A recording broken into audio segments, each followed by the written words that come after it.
ओवैसी पर बरसे केशव मौर्य, कहा घुसपैठियों से क्या रिश्ता है।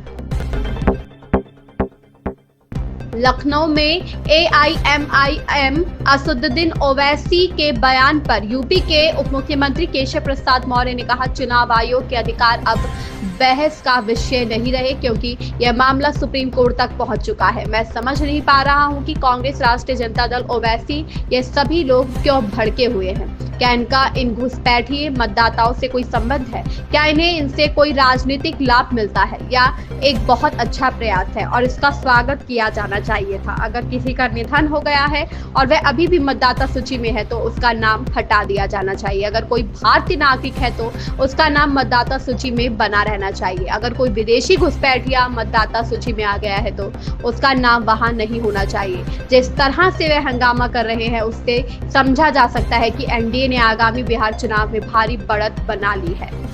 इलेक्शन कमीशन को क्या अधिकार है, क्या अधिकार नहीं है, ये बहस का विषय इसलिए अब नहीं रह गया क्योंकि यह मामला देश की सर्वोच्च अदालत के सामने पहुंचा था और देश की सर्वोच्च अदालत की जो टिप्पणी थी और उस टिप्पणी के बाद जो चुनाव आयोग के द्वारा अभियान चलाया जा रहा है, उससे मुझे ये नहीं समझ में आ रहा ये कांग्रेस, राष्ट्रीय जनता दल, ओवैसी, ये सभी लोग क्यों बौखला रहे हैं।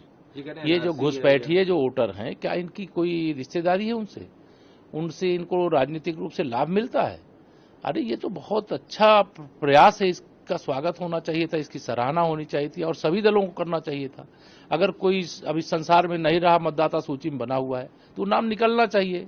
कोई भारत का नागरिक है वह तो मतदाता सूची में रहे, कोई विदेशी घुसपैठिया अगर मतदाता सूची में आ गया है तो उसको नहीं होना चाहिए। लेकिन जिस प्रकार से हो हल्ला कर रहे हैं उससे ये समझ में आता है कि बिहार के अंदर होने वाले चुनाव में एनडीए बहुत लंबी बढ़त ले चुकी है और जिसके सामने ये टिक नहीं। धन्यवाद।